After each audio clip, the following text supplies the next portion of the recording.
From the southeastern corner of western North Carolina, this is Folklore.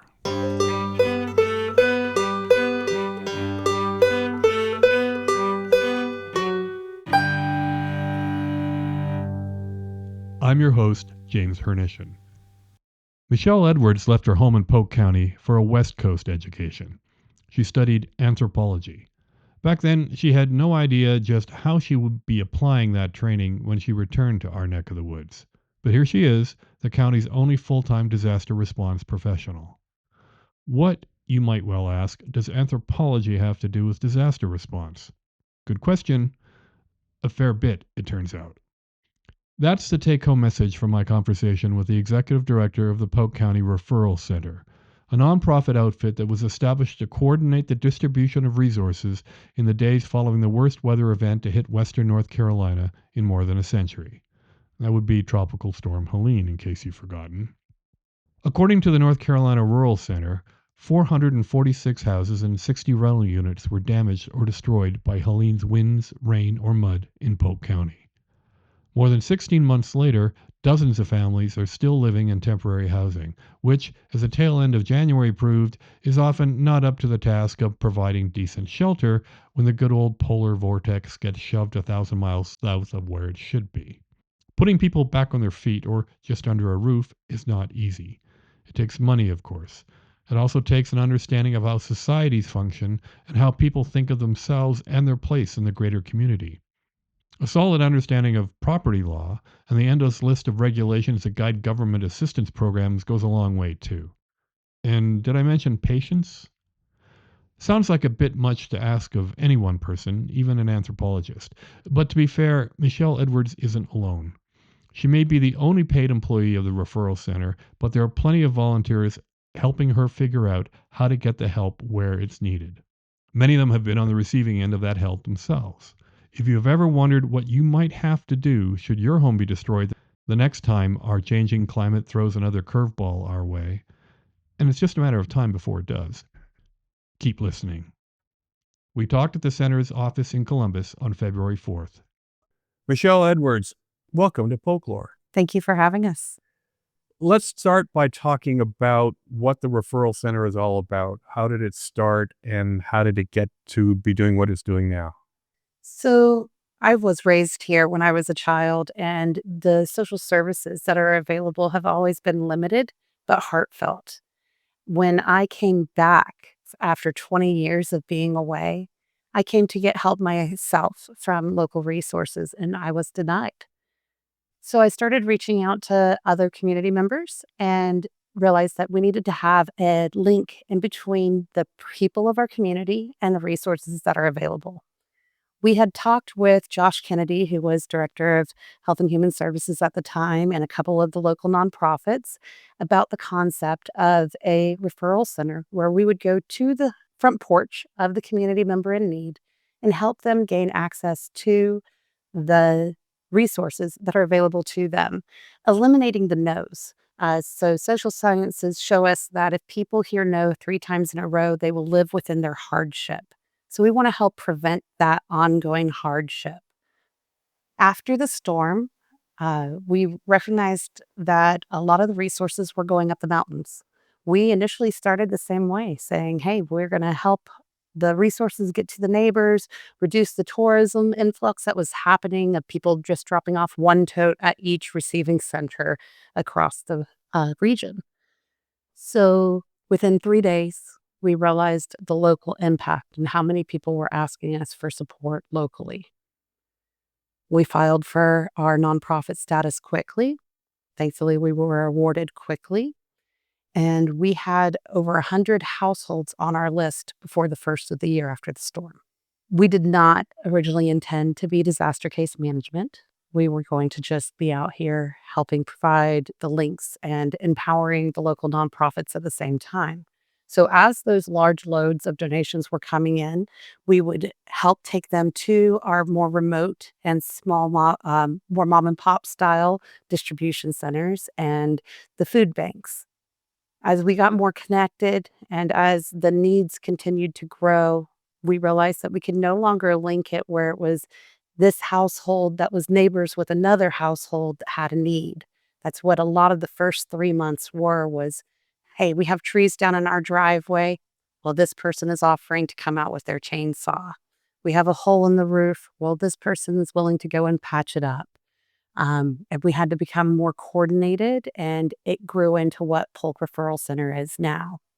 So we provide step-by-step case management where we link people with the local service providers for everything from diapers and groceries to full rebuilds and furnishings, temporary housing support, which is still a very hard one to come by, as well as a wide variety of services in between. We currently partner with 47 different organizations to make this happen for our neighbors. I'm surprised there are 47 organizations that have a presence in Polk County. So they're regional. Some of them even have international reaches that we can apply for assistance for households directly. Where we do have the opportunity to do hand in hand, peer led support, that's what we try to do. So for Habitat for Humanity, Housing Partnership, Rutherford Housing Partnership, and Housing Assistance, we will help the client fill out the application if they need that assistance, but they turn it in directly themselves. There's a lot more partners that are behind the scenes that they have to have a case manager take the lead for the application. So we do the verification process to make sure that the assessments are done appropriately and that the people are truly qualified for the program so that they're less likely to receive a no. And as long as there's funding available, they should be able to be put in the queue to be able to receive the help they need. Right now, I take it this is more than just helping people with paperwork, Yeah. right? I mean, quite often, half of the job of, say, a congressman or congresswoman is to just help people navigate the bureaucracy of the federal government. That's part of probably what you're doing here, but that's not the whole thing, right? That's part of what we do. So we walk people into the tag and tax office. We help people understand what they can do and what they can't do on their property. We do have a bit of an illiteracy issue at times here in Polk County, so we help fill that gap. If a family or a household is able to do their paperwork themselves, then please, by all means, we allow them to take that route. There's a large load of need right now, but we also help with getting people access to peer supports, or the mental health counseling that they need. We've hosted crisis sessions where Hope for NC has come to Polk County to do crafting together sessions. So we would sit down for an hour long with community members and just talk it out. No real prompt for the day. Just let's sit down, let's make some bracelets or paint together and talk about what's going on and where we're at in the recovery process. We help with propane distributions, heaters when we can. We brought in air conditioners over the summer. And then we try to also bring levity to things. So we did a concert in the park. We helped do an egg race for the kids for Easter. We did a back to school bash with Sunnyview Clubhouse and a fall festival with Pea Ridge Partnership. Well, it sounds like you're getting way beyond the immediate needs of storm recovery into building or supporting the almost the social and the spiritual fabric of the community.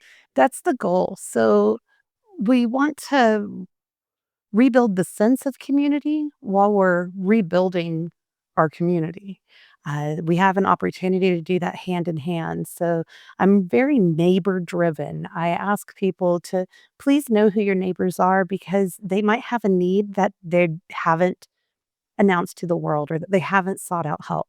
But for instance, through this ice and snow over the last 2 weeks, we have multiple households that ran out of firewood. I asked them to first please go to your neighbor and see if they had some to spare. And from that, one household actually got welcomed into another one that was fully operational with the generator and all of the supports. And the family had an emergency come up. And because the neighbor was already there, they were able to take off and let that family take care of the children and take care of the emergency. So by empowering our neighbors, we empower ourselves and we can do so much more for each other in the long run. Some of the things you've been talking about are the things that people need after a catastrophe or just a short-term emergency. You see these kind of questions or queries for assistance on Facebook, for instance, or other social media. Do you still see a role for that, or are you trying to make a more expertise-driven, a more reliable source of responses? If we can find a solution by being community oriented that way, then it alleviates the stress off of the local nonprofits that are all working at max capacity and have been since before the storm. That's going to just benefit our neighbors and ourselves. So I do think that that initial reaction of put it online, see who's able to help. If not, then we're there to fill in the gaps. That's basically what Polk Referral Center started out as, is we wanted to empower the local nonprofits so that they could fulfill the needs, and then we would fill in the gaps. And unfortunately, Helene left us with a lot of gaps. So we work closely with most of the local nonprofits. I would say all of the ones that do human services in their social work. Can you list a few of those? Yeah, so we work with outreach. Tomorrow we have an event at Shared I Bread. We work with Sunnyview Clubhouse, Grace Foods, Pea Ridge Partnership. I know I'm missing a few. United Way brings wonderful peer supports over for us. We work with For All right here in Columbus. Steps to Hope. Okay, so the typical person who needs help getting help, do they often come to you by first reaching out to a local nonprofit they know about, and then they are told, "Oh, we'll put you together with Polk Referral because we know a better solution for you." So a lot of times it's a neighbor who's calling in and saying, "Hey, I know somebody who needs a hand." We ask people to self-refer in. So it's a very simple intake form online, or they can call and we can fill it out over the phone. Uh, then we go out to them and we sit down on the front porch. If someone's going to call us and say, "Hey, we have a need for food bank or we need gas vouchers," then we're going to come out, we're going to sit with them, we're going to see what else there is. Because if someone is asking for help with food or diapers, they most likely have other things on their list that have been pushed aside. And they may not know that there are resources available to help them that were here long before the storm. So, highlighting the local groups and giving them direction firsthand helps fill those gaps, or it gives them the opportunity to fill those gaps. If they need additional service, then we're there for them to navigate those things.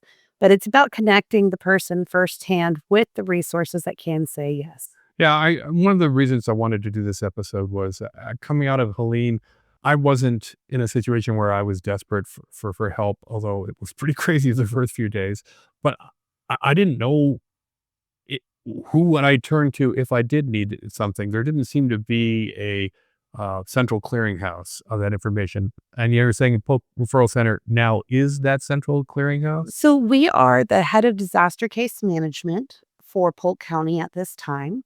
We also are part of the unmet needs group through the Polk Long-Term Recovery Group, which is newly founded, which is a group of organizations and religious entities all together working for the solutions after a devastation like this, after disaster.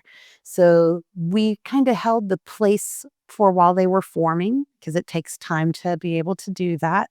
And they are now fully active, and we present cases to them where we are unable to find solutions through our partners. Let's talk about what's worked and what hasn't.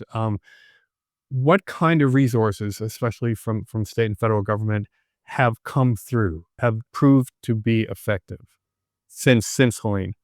We have wonderful, they call them VALs. They are the liaisons between FEMA and the nonprofit response. We have wonderful VALs that come and meet with us multiple times a month to help us navigate where clients are having hiccups with getting their appeals approved, or they have a unique case that needs more structure or more help getting structured than what a typical case would. So there are a lot of households that it is very straightforward, a clear path to recovery. If they had homeowners insurance, they were able to get their FEMA payout. They might have a little bit of a gap at the end, but they'd be able to figure it out. For our underinsured or multiple households on one property where we have deed issues, that is a very big challenge. We bring in FEMA to see where they can help us navigate those things. A lot of people didn't know that their wells, their erosion, their driveways, that those were things that FEMA could help with, because when you were filling out the application, it asked if you had damage to your home. Well, they see the whole property as your home.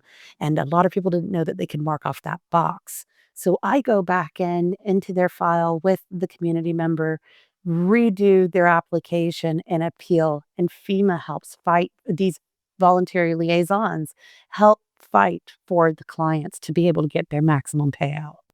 I'm very interested in your experience with FEMA because the last federal election, there was so much controversy over whether FEMA was doing a good job or an acceptable job, or was it ignoring Western North Carolina? And we're still having those arguments. Congressman Chuck Everett just the other day felt he had to put out a rebuttal to a story in December about how FEMA was failing. And he himself was very critical of FEMA back when it was the Biden administration. So can you help me make sense? Like, did FEMA, obviously no institution is perfect, especially with a government organization. It's not going to be perfect, but did it step up where it needed to much of the time? Yes and no. So this is what I have to say about FEMA. Most areas after disaster within the first year have about 80% of the funds paid out. Right before the first of the year, we were at 12%. I know that they've signed a few things over, so I don't know what that percentage is up to now, but it is still far below 80% of a payout. On the first hand, so the people who came here and set up for the offices, I feel like we got very lucky. We had very compassionate people here to help people fill out their forms.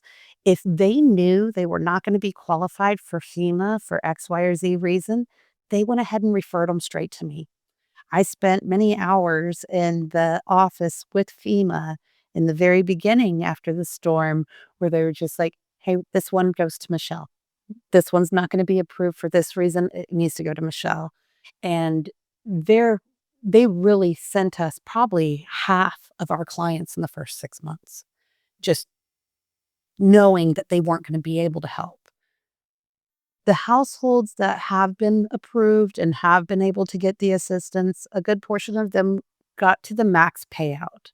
And there's just gaps left behind. That is the reality. Us having to wait for the mitigation process has been very challenging.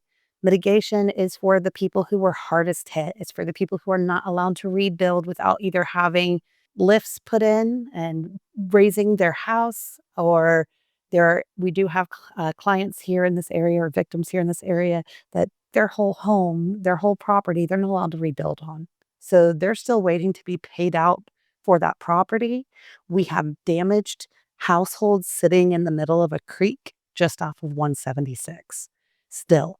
And we have households that have rebuilt, who have repaired, and they are concerned that the right storm comes in and that house is going to go into theirs.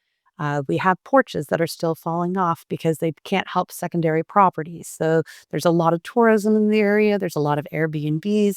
Those were not covered by FEMA. That would have to be small business administration loans and things of that nature, and their own personal insurance.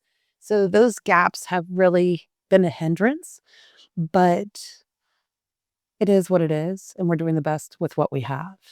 On the state level, I will say that the governor's Grow and See program has been very helpful for us to be able to understand and give us a direct way to communicate with the legislators and the representatives what the actual unmet needs of our community are. And they are giving us a wonderful ear and time to be able to present our challenges about weekly. I send in, this is where we are now, this is what we're looking for, and this is how you could potentially help. So the communications with the state is good. Yes. what about the actual financial assistance? I think that it is hard for anyone to get the financial assistance that they need at this time. I'm very grateful that we have partners across the region that have received funding to help with repairs and rebuilds, and they're willing to work with us. We have people who come all the way down from the far side of Haywood County to come and winterize campers for us here in Polk County because they've received governor funds. So some money has been coming in. Yes. And of course, no one's ever going to be 100% satisfied because governments have finite resources, right? A year and 4 months after the storm, how are we doing? How many people are still not living in the house that they used to be living in, Francis? We have a lot of people who are living in damaged dwellings still. We have over 100 households that have applied for assistance through Renew to be able to get repairs or rebuilds. We currently have 4 rebuilds happening in Polk County through that program, Habitat for Humanity, and another program. Okay, hold on. The Renew NC Mhm. is this a state program. I think the deadline for applications was just the other day, Yes, right? January 31st. Right. But if you hadn't turned in all your documentation yet, they're still processing those. And they're hoping to have all the applications processed with award decisions before April 1st, from what I understand. So once we get those awards or denials back, we have new unique challenges to face. So they did not put in to the documentation funding for displacement. So let's say that you need a rebuild. They don't have funds set aside for you to be able to go to an Airbnb while you're getting that done.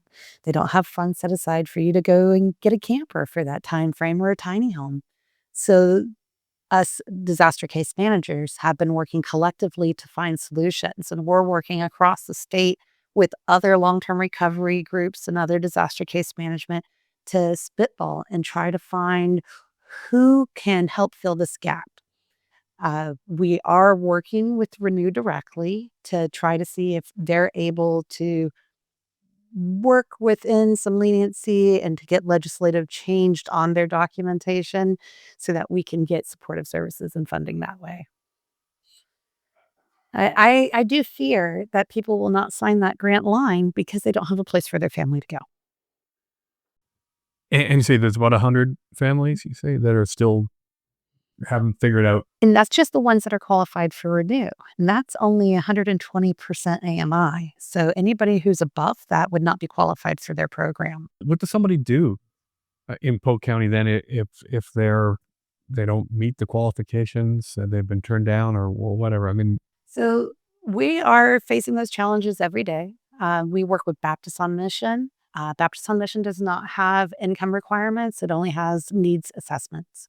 So if it meets certain needs, then they'll come in, they'll do repairs, they'll do replacements, they do amazing things. And if it's something that's out of their scope of work, they will use their funds to hire a local contractor. And they also, I believe they were the first to receive state funds after the storm and response. So I really appreciate all that they do here for us. We utilize the local resources. So there were several organizations that were already serving Polk County. Throw about Habitat for Humanity for Polk County and then Rutherford Habitat for Humanity for Rutherford. They have both been essential, really showed up in a whole new way for our community. The Rutherford Housing Partnership has had property tax assistance to be able to help people get those things cleared up so that they can be qualified for Renew. They can be qualified for the other programs. They've been doing repairs in the area for, I believe, a decade now, just helping fill in those gaps. So I think even though we have a bigger need than ever, we are seeing these community supports in action in a new light. And I think that people who may not have received damages due to the storm are going to be qualified in a bigger way for supportive services moving forward. It's going to grow all of the nonprofits that are identifying these needs. While we are out here primarily working with households that are storm related, we also work with people who have the social economic hardships. And we try to do the same thing for them and leading them to the resources that may be able to say yes. I'm curious if the story of Polk Referral is it came into being in response to a specific disaster, right? I- in other words, you got a new, supposed, probably permanent center to coordinate response and distribute help. Um, do you think the state or the region or even the country as a whole is learning lessons from events like Hurricane Helene's and identifying gaps Yes. that they were always there, but they're more obvious now. There's a large organization based out of Asheville that I will not name at this time that has asked if we would be interested in sharing our model as we develop. So they said in 2 to 3 years from now, for rural communities who do not have the support of like a United Way, where we would be able to go and set up a satellite office where the local nonprofits could meet together and form their roundtables, because that's essentially what we have done is we work so closely with the other nonprofits in the area to bring the services and the support that we've started a communication together.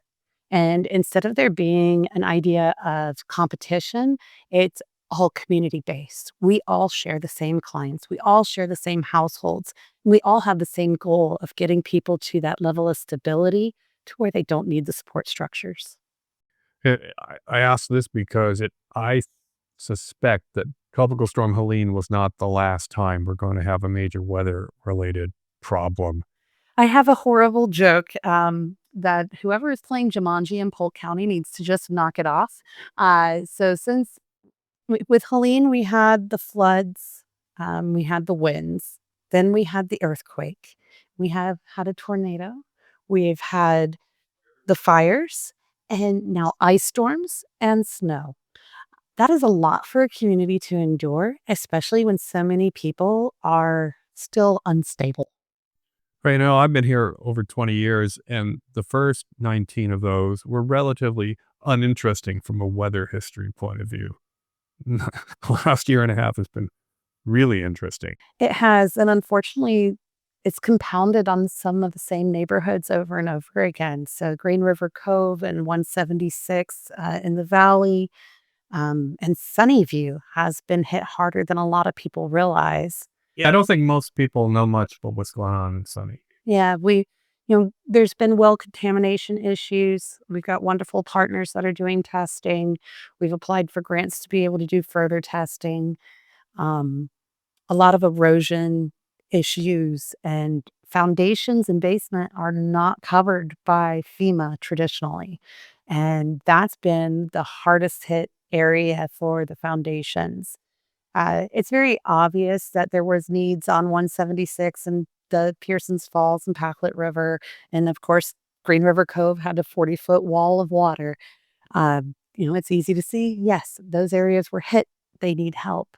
But our more rural neighbors, where they had the major wind gust and a whole field's worth of timber came down, they don't have solutions. So I'm actually going to a training later this month from the North Carolina Forestry Department on how to help people get grant funding to clean up the woods so that we can have less of a fire risk, because we are definitely preparing ourselves to have a big fire season this next year, and for many years coming if we cannot get ahead of where we're at. We do work with a couple of different partners that help with that, including Mountain True and Mountain Valleys RC&D.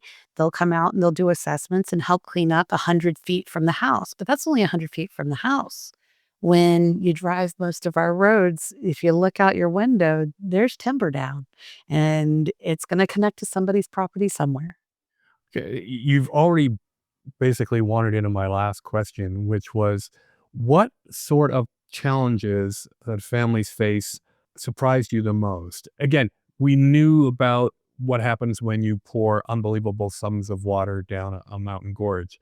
You can anticipate it and you know what you're going to need to do in response. But I suspect there are a lot of other things coming along, maybe not physical infrastructure, maybe more bureaucratic or legal. In other words, what are the things that no one really knew what was coming out of this? So a couple of our big gaps is how I'll put it that we have still are we have a major issue with property deeds. If there are multiple properties, multiple names on a property deed, and we cannot get everyone to work together, that is keeping us from being able to have people get their well taken care of or getting their septic put in, power put back on. We have disabled senior without power or water still because of a property deed issue. Because institutions, agencies like to see one name. Well, it's not necessarily just one name, it's that we have to have all of those parties that are on the deed take care of the issue together collectively, and when you have, let's say, one household I have has 17 members on their property deed. Now, it's a large property, there's multiple households on it, but one house still doesn't have water. They cannot get a well put in without having the permits. To get the permits, they have to have everyone sign off. So it is a uphill battle to be able to do that, especially when part of the property owners are out of state and disconnected from the family.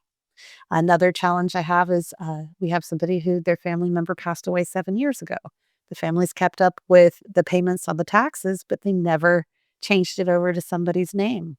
So we have to get legal involved. And Pisgah Legal and Legal Aid in North Carolina are not dealing with deed issues at this time.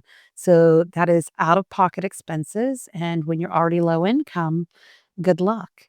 So we have to work with our local donors, our churches, and the little bit of grants that we get to try to help piecemeal those gaps and needs. That never occurred to me, that a disaster response would run into a roadblock because you haven't been paying attention to the consequences of multiple ownership.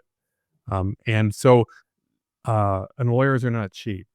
They are not, and are not very available these days because It's not of the like we have extra a long list of lawyers in Polk County. the extra demands are there. That's prevalent right now. So especially with so many people going back and trying to challenge their insurance decisions and everyday lawyer needs, it bogs down the works.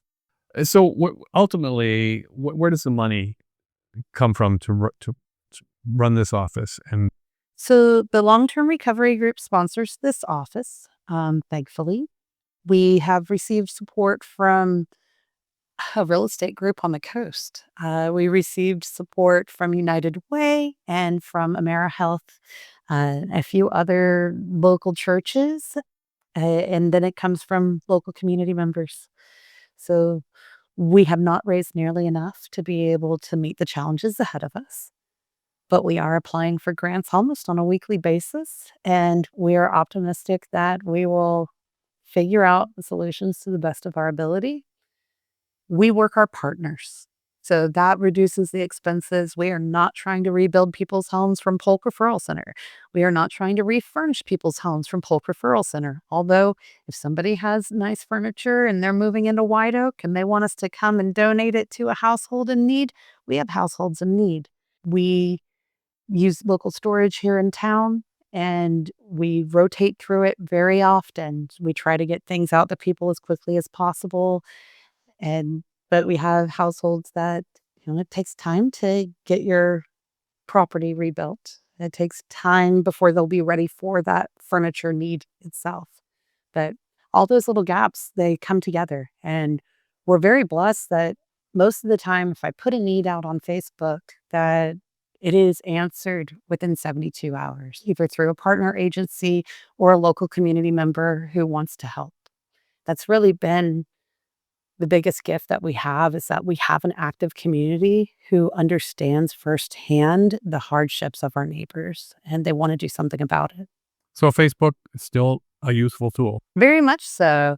Very much so. We've grown, I think we're up to 2,700 followers, and 82%, last I checked, were all local.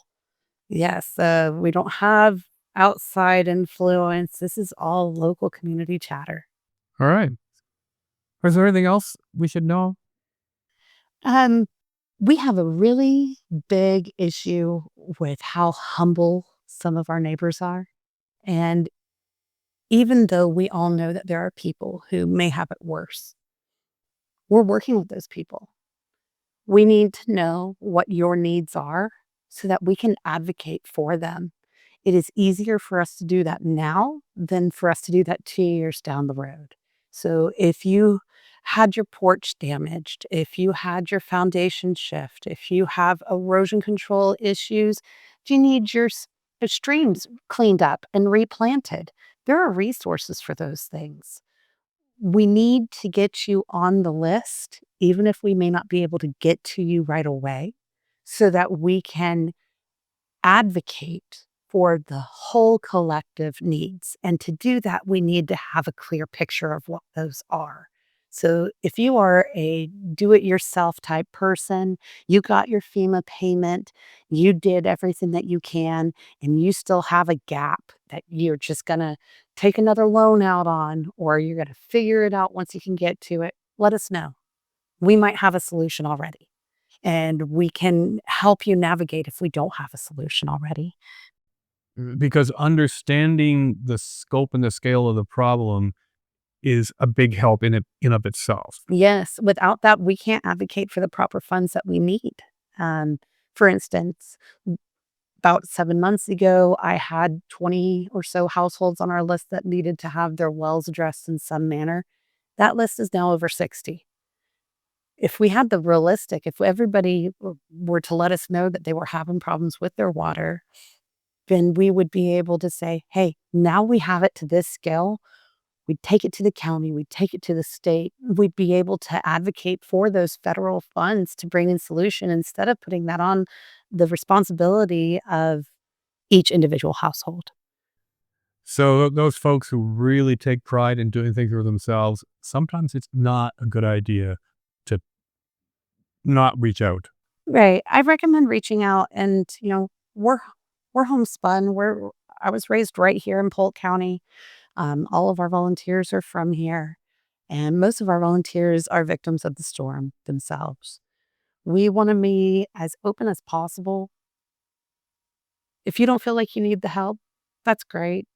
But us knowing that you had to put finances into getting it fixed helps us advocate for those who do not have the funds to get it fixed. I think that's a really great place to end on, because that's an important message. It's just as important to let people know what you have done for yourself as it is to reach out in search of help. Right. Okay. Yeah, because it advocates for others by that action. Thanks so much for your time. I'm sure you've got a lot of more important things to do right now, but getting the word out about what this center does is, I think, one of the most important things a podcast like this can do. Yep, I agree. Thank you so much for your time. I really do appreciate you being willing to come in the other day to our event and then come here and share this moment with me. There's a lot that can be said, and there's a lot that can be shared.